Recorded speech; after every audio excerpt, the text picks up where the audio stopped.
Now, please allow me to introduce our presenters.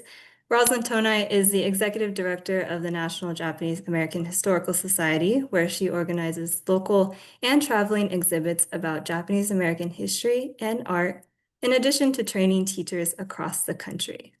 Grant, Rosalyn's husband, has worked with Bay Area nonprofits, including the Angel Island Immigration Station Foundation, and he is currently a member of the Association of Professional Genealogists and a self-employed historical researcher and genealogist.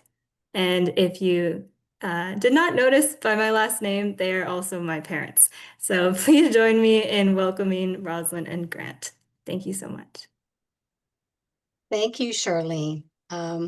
Like to welcome everybody. It's a wonderful turnout today, and I'm so pleased with what Cato can present today. And a lot of things about aging in place and as we grow older is to keep the mind busy. So this is an excellent activity that you can all jump into, and I understand that half of you are have been doing your research on family histories and half of you are just getting started. So this is a preliminary introductory activity to get you guys started and to stimulate those the brain cells here. So we decided to call this Finding Home in Our Histories. Thank you, Charlene, for shaping it. And if you can do the slides, Grant. Sure.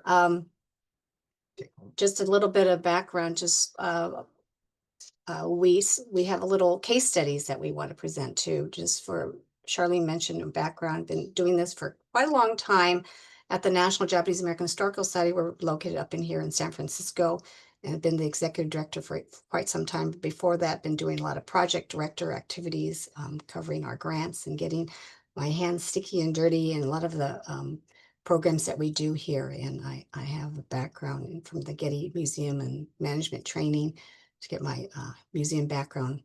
And we do a series of teacher trainings throughout the country as well on Japanese American history, particularly World War II experience. So given that, that's my background. And Grant, you want to say a little bit about yourself? I've also worked in nonprofits most of my life, and I've had all those jobs you see on the screen. But the best job I had was working with the Angel Island Immigration Station Foundation, where I got to work with families to learn about their histories. And many of them did come through Angel Island, many of them did not. And I love to share my knowledge and have given a lot of talks on various Asian American genealogy topics, both locally and on a national level. Okay, take it away. So we thought we'd get going. What makes a good researcher? And then some of these qualities I think you have because just the nature and your interest in this, and that is like question authority. Have a strong sense of local, interpersonal, and historical context. Have logical and intuitive thinking. A person who likes to gather, sort, and decipher data. We find that a lot of engineers and scientists and folks like to get into this, and architect types, creative people. If you have a thrill of the hunt and you love to talk story, and if you like to puzzle solve, and if you play well with others, like sharing, it's another great trait. And of course, be goal-oriented, right? Get things done.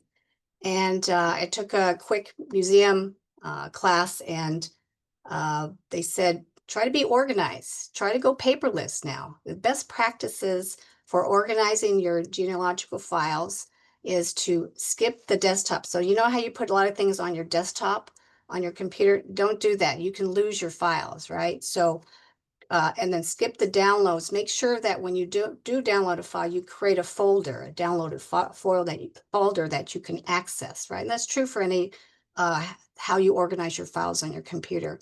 Move all your documents to a documents folder that you carefully identify. Use descriptive names, and the search power is very powerful, right? The search mechanism is very powerful. And don't use too many folders, and have a stick with it attitude.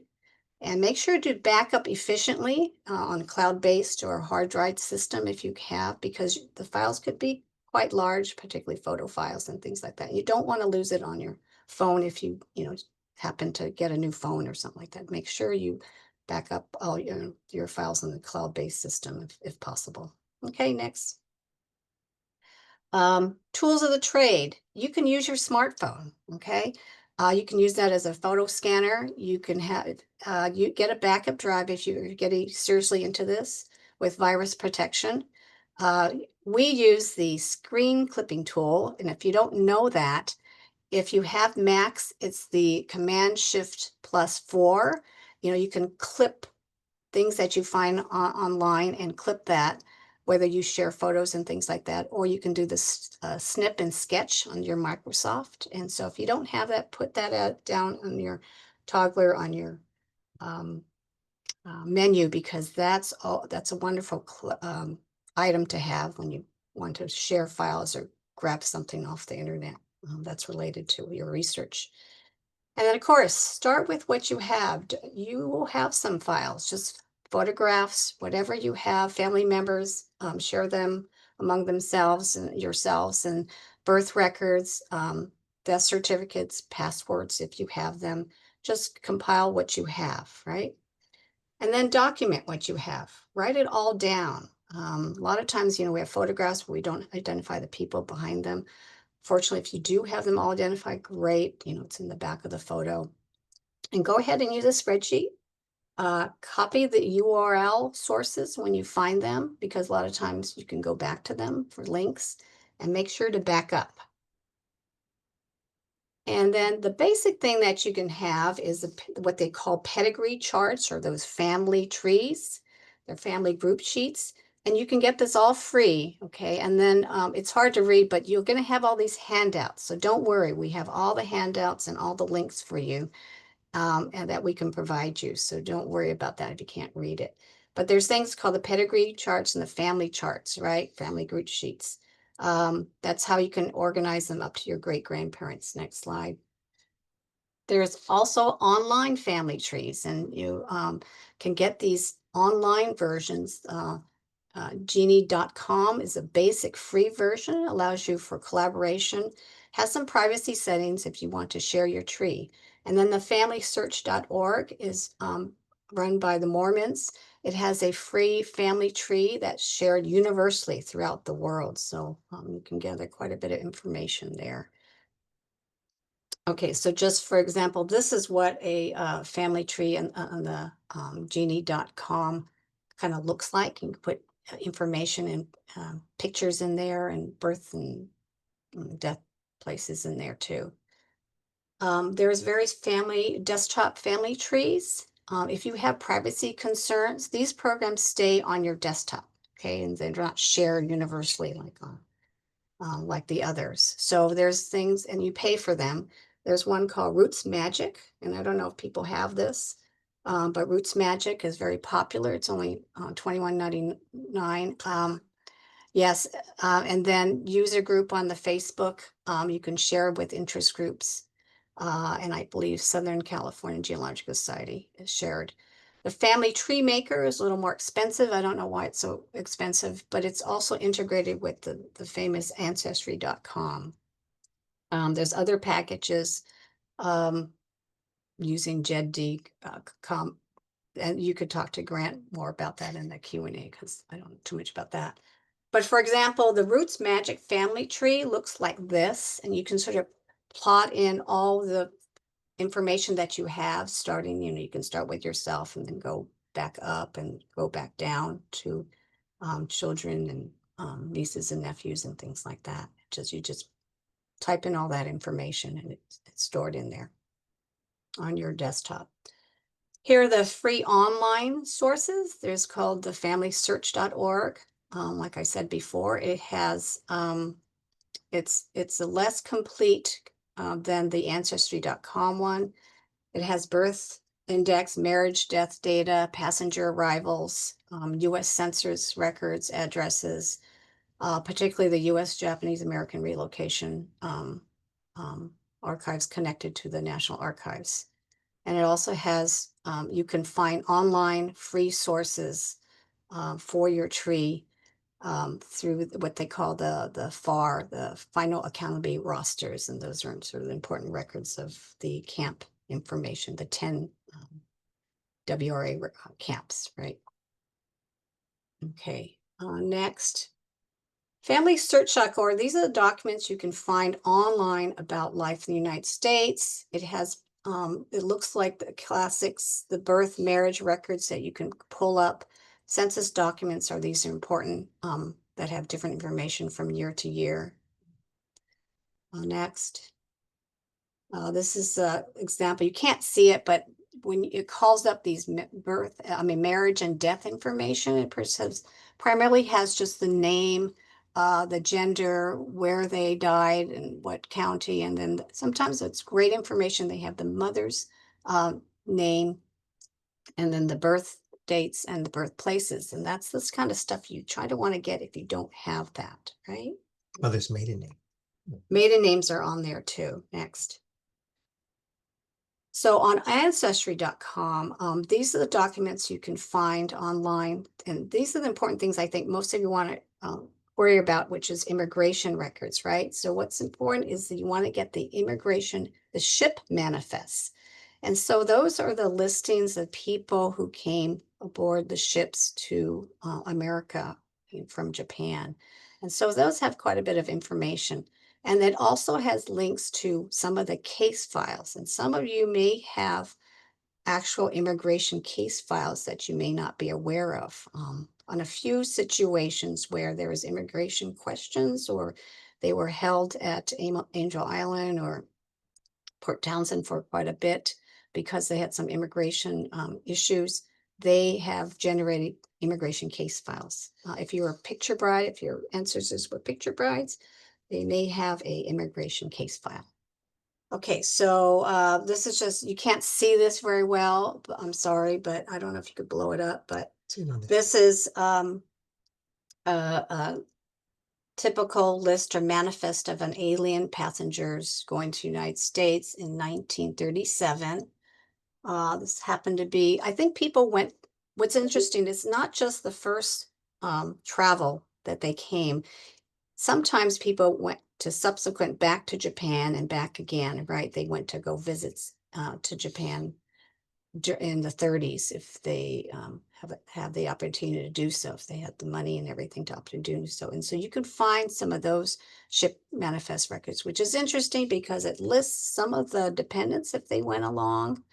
It also lists where they ended up and how they entered the country, and it has really interesting addresses that you want to find in Japan. So if you're really looking for that ancestor in Japan, where they ended up, it could very well be in a 1930s ship manifest when they went to go visit their families.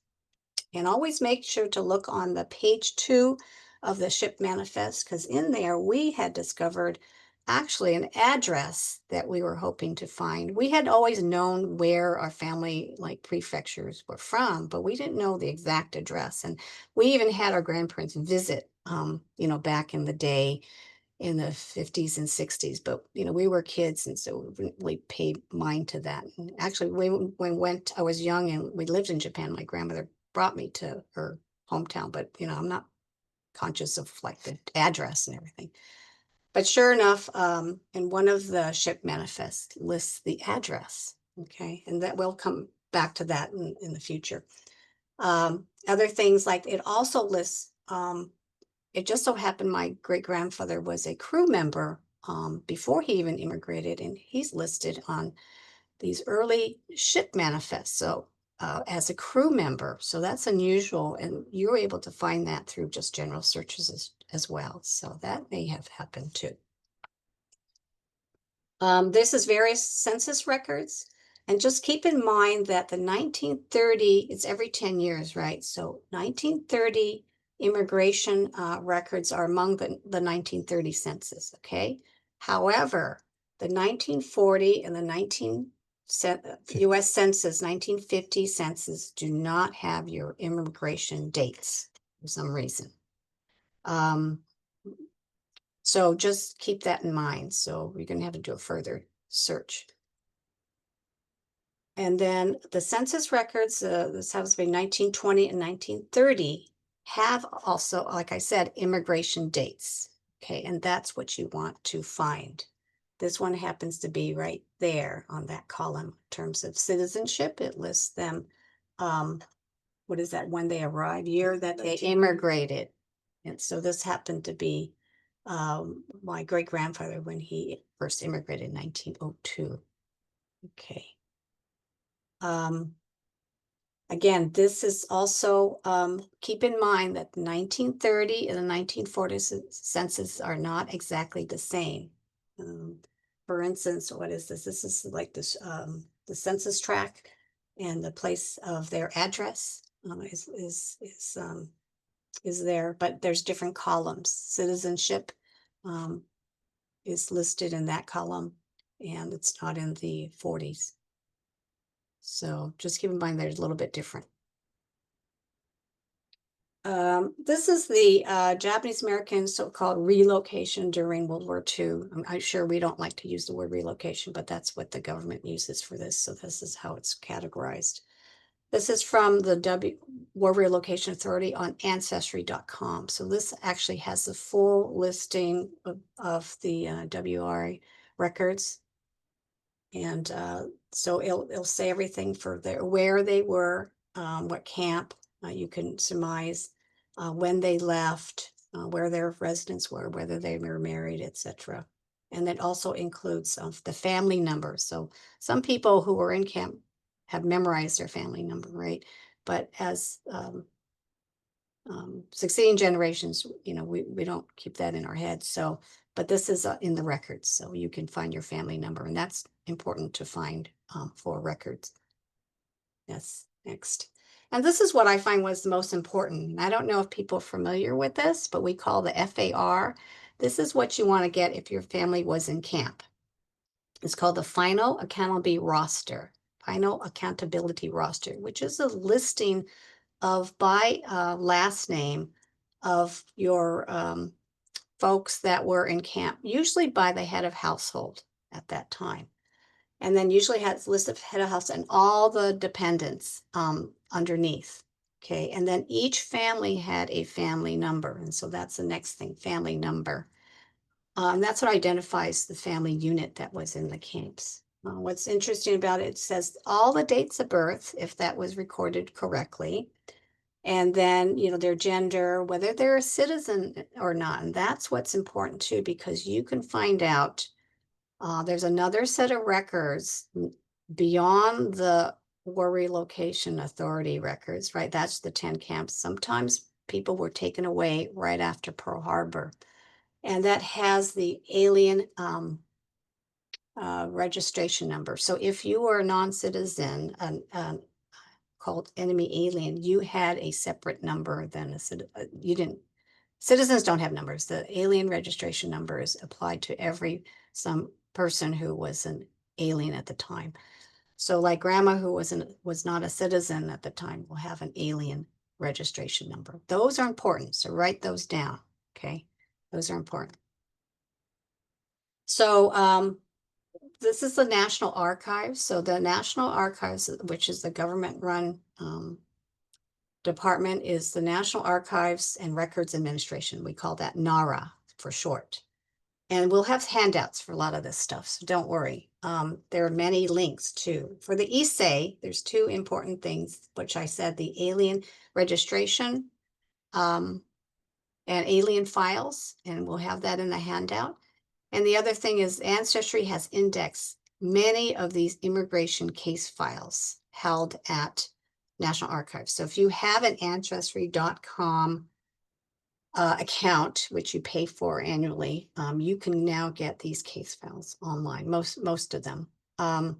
Now, Historical Society, we have our own address for our Ancestry.com. So if you're members, and we could probably work something out with Cato to give you access to Ancestry.com for free. Okay.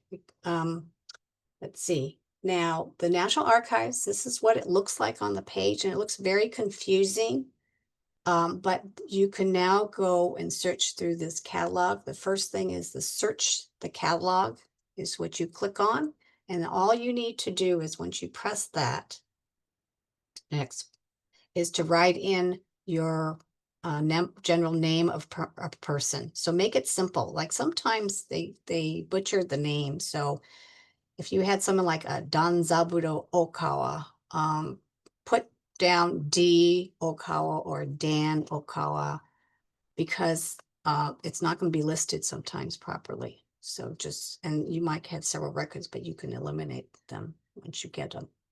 So write in something simple. Next. It's our cat. I think he's getting concerned. I will have the free online services all here, okay? And it lists again the Japanese American WRA camps.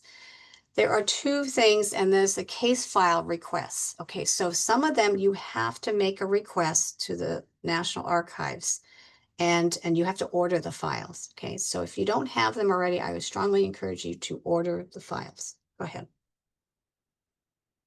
Okay, for those in the LA area, you can go in person to your local county library and go on to their server and find your resources. Okay, so you can find like directories and probably addresses through their Heritage Quest online, but you have to go into the library.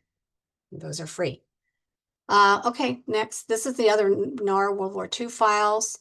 That's fine. And then I'm moving on to the NARA Department of Justice files. When we talked about the alien registration, now there are some people, if you know that your ancestor, grandfather was taken away, Pearl Harbor, and even in Hawaii or down in LA or wherever, it was taken away before the rest of the family went to the camps, then these are the files that you have to find. Now they're different from the WRA 10 camp thing. They went to other camps. They're called the Department of Justice camps, and they're located in the Department of Justice files. Okay, next. This is from archives.gov. Yeah, the other ones that you can get online, I just showed you. These are the ones with the pictures on it. You have to, okay, wait, sorry. These are the ones you have to get by request, okay, with the pictures, because there's privacy issues, right? So we happened to ask for my grandfather Tonai's records as he was taken away Pearl Harbor Day, and we had written to them for years actually, and finally surfaced that they found his file, and this is one of the requests, which is this FBI record when he was taken. So it's pretty amazing that we can find this. So these are what really important things is to make the files that are not online by request. So what you have to do is have that family number that you can find on the FAR, right? The family number, and then try to have a family, the NARA identifier number or case record. Okay, and that's also on the FAR. If the person's still alive, then you have to get their permission and probably get a notarized affidavit. If the person's deceased, usually you have to get proof of death. You have to get their death certificate. Things are changing, so you should just ask. Okay, ask what's needed. We're skipping ahead. There are other places like Google Maps that you can find, and there's like find a grave, go on, and then there's public libraries have addresses, and would like to get more addresses. Also, interesting enough, you can find Library of Congress newspaper articles, okay, and do a search on that. Ancestry at one level has a search for newspapers. Go. Here is the Google Maps, which we identify the current location, and based on the pictures in our previous address of a family member. And I know our cousins have traced the locations of every single place that my grandparents lived at. So good for you guys. Find a grave is another opportunity too, to find markers, graves, and there's extensive information, fresh information on that too. Okay, so military folks, are there any military families here? You can also get registers of enlistments, which is extensive from 1798 to 1914. And we have found Issei records. All Issei men at one time had to register. And what's fascinating is that you can find their draft registration card with their signature on it and has their hand signature on it and actually where they lived. So these are fascinating ones. If you have early family records that you know Issei men were here. These are in the handout. These, again, these are all in the handout, so don't worry. Hawaii folks, again, we have these in the handouts. These are all the Hawaii index for passenger lists for Hawaii. It's a little bit different because you have to do plantation records and things like that. Again, we have in the handouts. So another interesting link is our other friends, the German American Internee Coalition. One gentleman has mapped out all the families that he knew and he researched in Crystal City DOJ camp, the family camp in Texas. So we wanted to present, how are we doing on time? We're at 30 minutes. Grant says we're way late. We're going to skip over a lot of the stuff, but during COVID, so these 3 case studies of how we got interested and how you guys can get interested too. During COVID, we were locked down, obviously. We were thinking about, the tragedy of a lot of passings of people during COVID. And we had heard that my grandfather was married earlier and his second wife was our grandmother. And we're curious to know what happened to his first wife. What happened to her? And so we did the research of Teru Tonai. Go ahead. And Grant wants to talk about this. So he did the research. So go ahead. Thank you, Roz. This is a ship manifest for when Terure came to the U.S. So we found that you can see she came into San Francisco, and most Japanese women at the time were listed as housewives because they weren't basically allowed to work. And so she's listed as to join her husband, but also that her last permanent residence was in Wakayama. And there's a great source, as Roz mentioned before, the address of where her mother, and that's actually her mother-in-law, lived in Yasumimura. And then, go ahead. No. Okay. And then she was coming to join her husband on Laguna Street in San Francisco. And that's right in Japantown today. Japantown, Little Tokyo. In San Francisco, Oh, okay. it's Japantown. Okay. So in we also found, unfortunately, her listed in the California Death Index. You can see that date, October 22nd, 1918. And you see at the top, she came in May 6th, 1918. So she was only in the US for 5 months before she passed away. So we wrote to the LA County Records Office and were able to get her death certificate. Even during COVID, it only took a few weeks to get. We were surprised.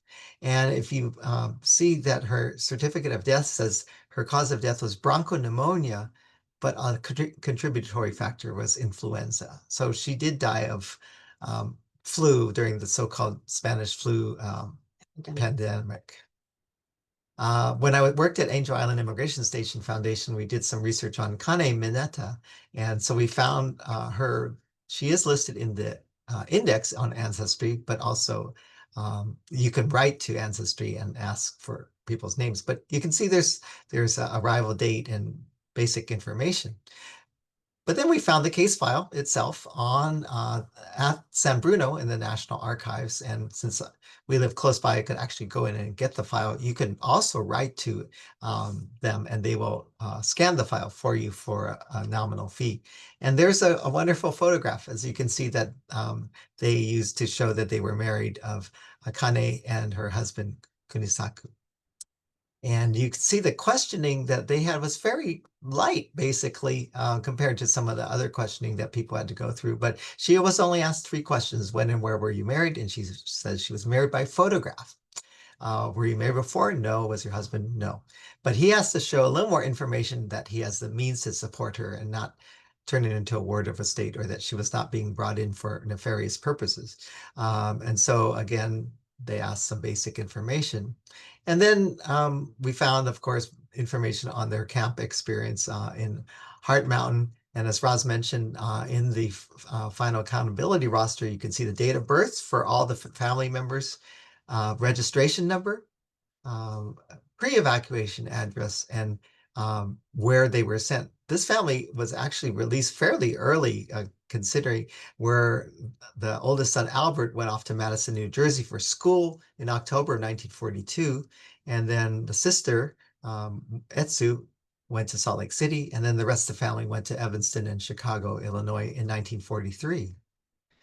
And the petition for naturalization for Kane also has great information. You can see their birthplaces and dates of arrival are all listed in there. And if you're doing research in Japan, that's a great source of information. And of course, Japanese immigrants could not become naturalized until 1952, so you won't find any files before then. So of course, as you might guess, this file was for Norman Mineta, his parents. And then the third case study is Charlene's 3 times great-grandmother. Raz had this photograph of her 2 times great-grandmother, Taki Ito. You want to give some background? Yeah, this picture, actually, her blow-up of this picture was always sitting in my grandfather's second room, and it was a picture just before she died. It wasn't this particular picture, but it always that room. We were always curious, like, Grandpa was raised by his grandmother, so I was curious, like he must have been very close. And who was this woman? And so serendipity is amazing, right? Things happen for some reason. The heavens are calling us. Is that just before we went to Japan with Charlene on one of her basketball trips, I had this tiny little photograph of this picture with me, and I said, I know we're gonna go search for stuff. Let me just take it with me. So, and it'll be maybe this is the family haka, the grave site, right? So I just grabbed it and we went with that. So when Raz found the photograph, we pulled up the immigration record for Raz's great-grandfather, Taki's son, right? Or Kodakuchi. Kodakuchi.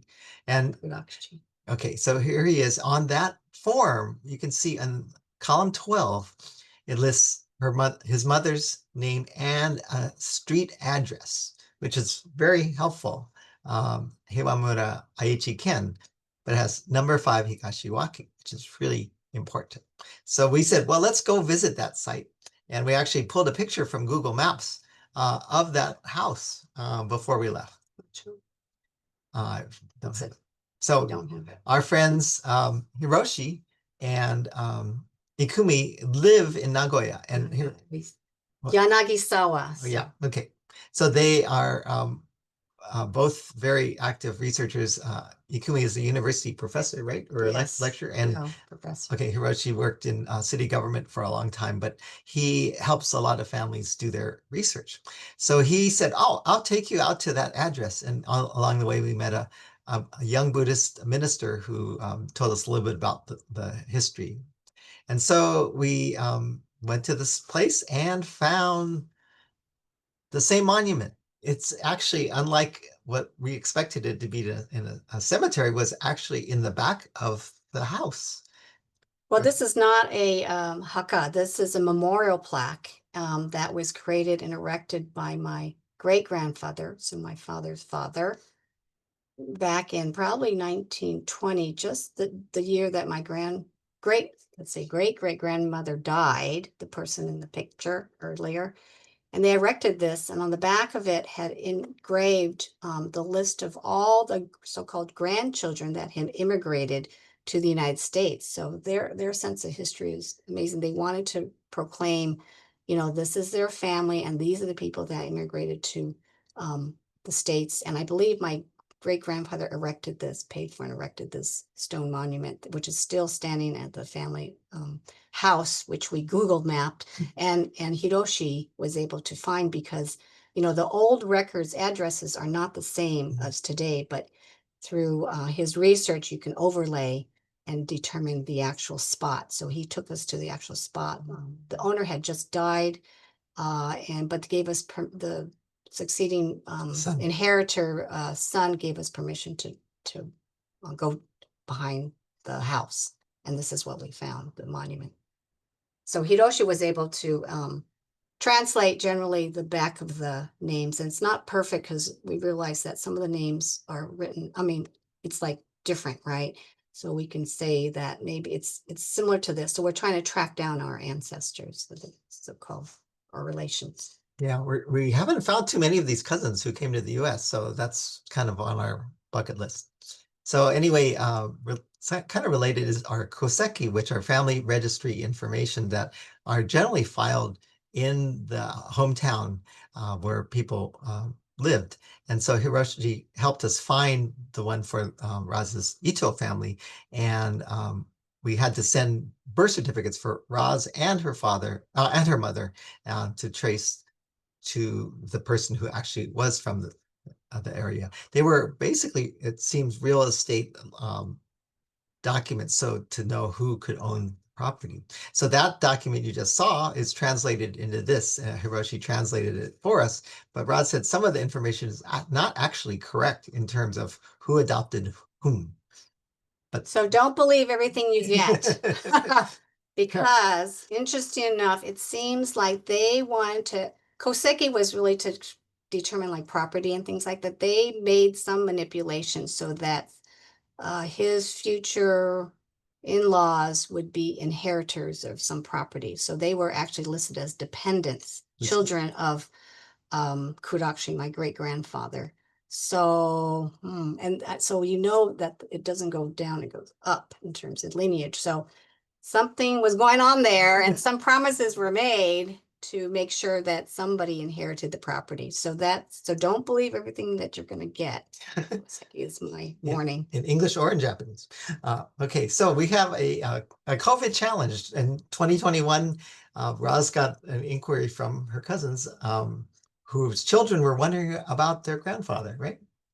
I think that was a Devon from the Tonai, San Diego. Tonais that were doing a history inquiry for their class and wanted to know more about our grandfather, so their great-grandfather, so Charlene's great-grandfather, and queried us about that. And we said, how can we make this interesting for kids and the next generation, right? And we're all like the Carmen San Diego. Where in the world is Carmen San Diego? Like a geography quiz that was popular. And so we decided to make a Tonai family treasure hunt. And so the objective was to recreate the timeline and the map that answers the question, where in the US was Gengoro Tonai? So remember I said he was taken at Pearl Harbor Day, arrested by the FBI and taken away. We all didn't know exactly where he was. So what we did is we had teams by household. We had all elaborate stuff, and it didn't go exactly to plan. But the third thing was to have every team get clues. So we packed all the clues and sent it to them. Unfortunately, I never got to them in time, but it's okay. COVID mail. It was COVID mail. And number 4, each one team member would read one clue. And then number 5, they discuss the answers among the team. And then 6, they would give educated guess. And then we had caveats because we had our Uncle Min, who was the last probably survivor of the Tonai clan, alive. And he was a wonderful storyteller and had all the information, but loved to kind of go a little long. So we thought, okay, he would be the lifeline. Okay, so you could ask Uncle Min a certain lifeline, but we had to carry them through this activity so they do some of the research and thinking on their own. And then if they need to do a lifeline, they could ask Uncle Min a question at the end or something like that. And then he could elaborate. So we made it intergenerational as best as possible.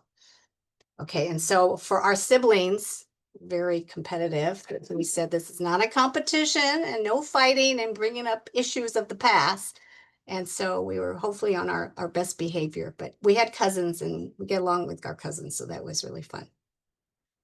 So we, some of the clues included the immigration documents for Gengoro, showing that he actually stopped in Honolulu on his way. And we said, look for names. There's Gengoro's name and the dates that he left Kobe and when he arrived in Honolulu, and that he arrived in Honolulu. We have this, you could talk about the picture, Roz. Well, this wonderful picture that was taken before the war, thanks to my cousin Susan Tonai, Drew's Tonai, for getting this finding this photo, and I think I haven't seen it before, and it has all the family members, including my grandfather's sister, and we reconnected during COVID with our long lost family, at least for us, the Chicago folks, and who've been staying in contact. I think Aurora's on the call. So that was a wonderful connection that she can see her ancestors too.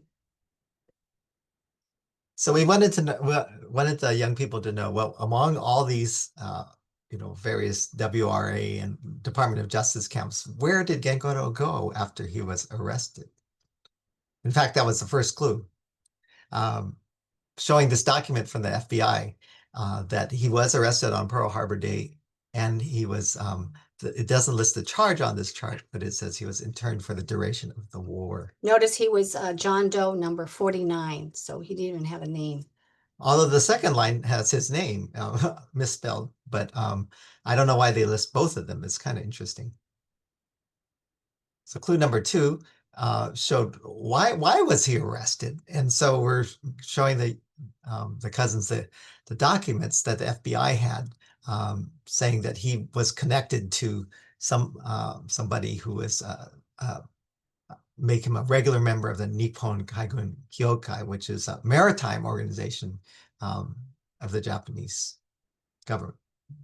And so, which just for the record, he wasn't, but we gathered that he was pretty well to do, and my uncle let us know that there was this woman who was fundraising for this Nippon Kaigu, sort of a naval alumni group, and to get rid of her, he passed her like $100 bill. that's $20. But no, I think it was $100, and that, which was a lot back then, and he got on a list. And that's true with a lot of Issei folks down who are leaders in the community. He wasn't, I wouldn't say he was a leader, he was a businessman that owned several produce markets. And then but he got himself on a list, and because of that he got rounded up. So we had more the clues included letters of support, a letter from his wife saying he should be released, a letter from people he did business with, and a letter from a neighbor which says, we have known Mr. Tonai and family to be exceptionally good neighbors. We have never had cause to doubt their being good Americans. And so we were going to try to track down Ms. Meacham's family, but we haven't done that yet. So then here's his FBI record, which other cousins got a copy of. And then a picture of the produce market where the family had their store down in downtown LA. And then he wanted to reunite with his family to go from one incarceration to another over to Amachi. And he applied for repatriation, but he must have rescinded that. Thank goodness. Yeah, we asked Uncle Man again about this, and he said that he was actually determined to go back to Japan only because he had property there. He was going to inherit, he's the first son, and he was going to inherit this property. So he had long planned to retire there, and probably that was going to be his destination. However, by that time, he's all the kids and his wife, they said, no, we're American citizens, or at least the kids said, we want to stay in America. And so I think reluctantly, he decided to obviously keep the family together and rejoin them, and was paroled to Amachi, where the rest of the family was. At the time he was in Louisiana. Another document when he was in Santa Fe. He was very deaf, cannot hear except when spoken to. And then he made a very favorable impression. We recommend that he be released. So he's finally allowed to be reunited in Amachi after the hearing board in December 1943. And then this is another document where he was paroled, finally released, but he's still incarcerated. So among all the camps, this is the course that he followed. And then we had all the cousins, even ones in Japan, who were joining on the call, because Roz's dad and his sister were both Kibe, and they were stuck in Japan during World War II. And then thanks to cousin Teresa, she had another presentation, which was wonderful, about how all the families are related and who is in each family. So they knew who each other was. And then a bunch of them, a bunch of the family, we all went to Amachi together with Uncle Min, who showed us the foundation of the barracks where the Tonais and the Okas actually shared a barracks room. So the people in the upper left picture and their descendants. It was a really wonderful occasion. And then they saw in the Amachi Museum a document that showed the family listed at the top row. And then we also had reunions in Chicago. So, you know, it also, the family collaboration has been just wonderful with the Tonais. And if you want, you could start your family website. So Roz has words of inspiration. Continue to talk to your relatives, even if they're on not direct lines. Find relatives who are interested in family history and share information and trips. Find groups that research in the same areas. You'll find probably maybe discover you're related. Use reunions to share and learn both in person and online, and never give up. And there's a group in Southern California called Nikkei Gen. You can find them on Facebook, and they have occasional meetings in LA. And the handout has our contact information. We encourage you to write us. I respond to emails a lot faster than Roz does. So even if it's for Roz, make sure you CC me. Okay, and happy sleuthing. Do we have one more slide? Okay, here's us. So we now have time for questions. We'll end our sharing. You can find it. Where is it? Okay. Oh, here. Thank you so much, Grant and Roz. Sure. Can you turn off our sharing, Charlene? I can't. Yeah, let's Find see. it. All Thank right. you. Yeah, of course. And so, as mentioned, if anyone has questions, feel free to author them in the chat or unmute. I know there was a lot covered today, but we do have a follow-up class to this one if you are interested. Yes. Let's see, we have a question that says, how accurate are the DNA tests? For ethnicity, they kind of vary because sometimes you know, the database changes, and so Roz sometimes shows up as being part Korean and lately has not. So I guess more people enter the pool and it can change the results. I've been sometimes Vietnamese or other things. They're Chinese. In terms of relatives, it's pretty good, I think, at least to the second or third cousins. I have found people in my family who do match pretty well and fairly accurate. Then they generally give a range of how you're related, like between second cousin and third cousin or something like that. And that's generally pretty good, I think, in general. There was one DNA test. Which one was the company that actually shows your chromosomal linkage between the two? So that's really interesting. So we figure it's pretty accurate if they can show you proof of the genetic link, right? Thank you. And then we have a question from Mark. It says, I need to find someone who will assist me in researching my father's family tree going back to Japan. And I guess if we don't have someone like, Professor Hiroshi, who or how can we access like Koseki and information in Japan? Well, you have to get an address of somebody who you know that's related to you in Japan. So finding that, I mean, ideally the passport would tell you that if you have the passport of someone who immigrated.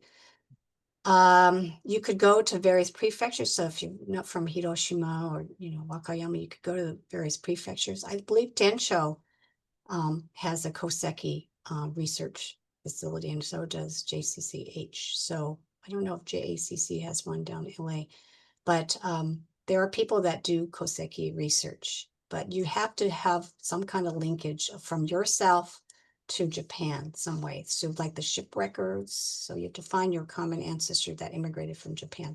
Find that person first. then you can identify what prefecture, and then hopefully there you can find an address. Also, it's only regional and local records in Japan. It's not a national Koseki thing. So you have to go to the region where they're from and look up the records. And To the actual community, the small town often. yeah, so we knew that one of our grandfathers from Aichi. So and with that address, and Hiroshi's in Nagoya, so he knows the Nagoya area, but he's researched all over. He's in high demand because he was supposed to retire, but then he hasn't retired. So he's working and doing this at the same time. But Mark, I would also check the local group Nikkei Gen. They might have people who can help you. I think there might be members of it. I see Janice on the call, but maybe she could suggest people in LA. See a lot more questions. Yeah. And I know we're close to being at the 12 o'clock mark. So I know if people have other things they need to attend to at that time, please feel free to log off, and we can always send the recording out, or we will send the recording out. But if we may, we will continue answering these questions for as long as Grant and Rosalyn can join us. Yeah. All right. I And can I see think, one of them else. yeah, Yeah. there's oh, go ahead. No, go ahead. We're reading it in the chat Okay. question. Yeah, Donna has a comment that a family member used AI to get more detailed information on some ancestors in Japan. Again, take that with a grain of salt. I got the Tonai Koseki recently and fed in some pages, and first it said, Roz, this is a Koseki for the Sakai family. And then the next time it said it's for the Shintaro Ito family. And that was information that's totally wrong. It was in my computer. So it's got a ways to go, but it could be a good start, I think. But just maybe find someone who can read Japanese to confirm what you're finding through AI. Yeah, AI is something cyclical. So if it happens to be your computer, it's going to cycle out whatever they have connected to your computer. So it may not be accurate. Is there? And then Pauline is asking, is there someone I can contact to get letters in Japanese translated? Densho has a service, a direct translation service. So you can go to their website, and I think under where they list their Koseki services, they also list translation services. But I would imagine there's some people in LA too that you might know, you could find locally. And then George asked, or said that there's an oral history project at Cal State Fullerton. And have you worked with the oral history project that covers Orange County families? If so, have you found them helpful? Well, I'm familiar with the Cal State Fulton. Yeah, it's an extensive oral history dating back to the 70s. So Art Hansen did a wonderful job of having that. Well, I think if you're indexed and your family is indexed in there too, and he's got a good index for a lot of the oral history. So that could also be a start. Yes, actually, it's no longer here. And Alice mentioned that she has a grandfather that arrived from Mexico. Do you have resources for those folks? We don't personally, but we can put you in touch with. There's a Japanese Latin American group that does reunions, and there were a number of people that kind of were in Mexico, farmers, rice farmers, and some of them were able just to walk across the border too. So, yeah, I can follow up with you on that one. And also some of the, sometimes you might find a border crossing in Ancestry or Family Search. I have found some that show up. And then Mark followed up saying, I haven't been able to get an address, but I do have some information that narrows down the prefecture in Japan. Yeah, we have, Roz has several cousins who are on this call. We'd like to thank all of them for joining us, and feel free to chip in with more information if you'd like. Yeah, I mean that if you can find the oldest living relative that may know that connection, I think that you can try to ask there. And if they have any records in their garage storage albums. Well, thank you. And I think that's all the questions for now. So I will go ahead with some closeout slides. Yes. All right. So we have a lot of exciting programming coming up at Cato. One is with one of my good friends, Annika Tamaki, who is a case manager, registered nurse, who will be breaking down the stigma of hospice. And then a little bit later, we have a conversation kitchen with Philip Hirose of the very beloved Aze in Little Tokyo, talking about the intersection of community, food, and culture while preparing some fun recipes for you all. And as I mentioned briefly earlier, we have a follow-up to this class. If you are feeling like you don't know where to start, or you maybe have a specific question for Grant or Roz, Grant will be hosting a genealogy office hours at the end of next month. And all of those you can sign up for at cato.org/QOL, and my team will be dropping a link in the chat for that. Secondly, we have a caregiver conference coming up in the South Bay. We are at capacity, so we have a wait list that is up, and you will know whether you have gotten off the wait list or not by October 10th. So please feel free to fill that out if you're still interested in attending. And then, as some of you may have heard, Cato announced earlier this year that we purchased a boarding care property, and we're excited to share that we're making steady progress. This includes hiring Desiree Kitagawa, our executive director of the boarding care, as well as new board of directors that have been announced. And so this boarding care will be called Cato Kikyo Home and located in Torrance. And we're committed to providing our community with updates. So please stay in contact. You can sign up for our newsletter and social media on our website, or contact us at contact@cato.org. Lastly, thank you so much for joining. If this class was valuable to you and you'd like to continue making this accessible to others, please join us by donating at cato.org/support. Thank you all for joining us today, and I hope to see you online and in person in the community.